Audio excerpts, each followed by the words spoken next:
Creating new media presets in the IPF plugin inside of Photoshop is a straightforward process and will save you time in the future.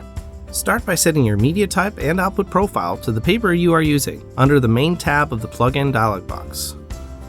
Next, on the Page Setup tab, make sure your page setup is correct. Next, on the Color Settings tab, you can make any adjustments necessary.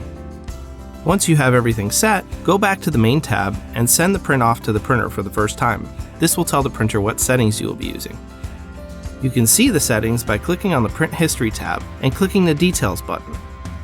Highlight the last print that you made, which should be at the top of the list, and click the blue arrow button.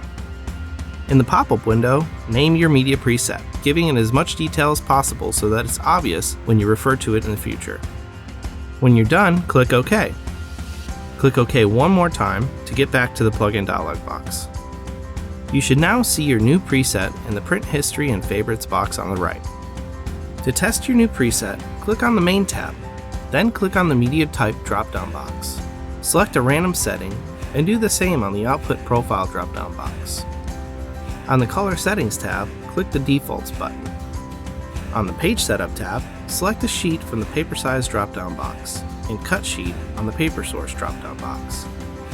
And click OK on any pop-ups. Then press Quit. Now, go back to the plugin by going to File Export and select the Image Prograph plugin that corresponds with your printer. Click on the Print History tab, highlight your new preset, and click Apply. Now, when you go through all the tabs, you'll notice that everything you set up for this preset is now the way you want it to be.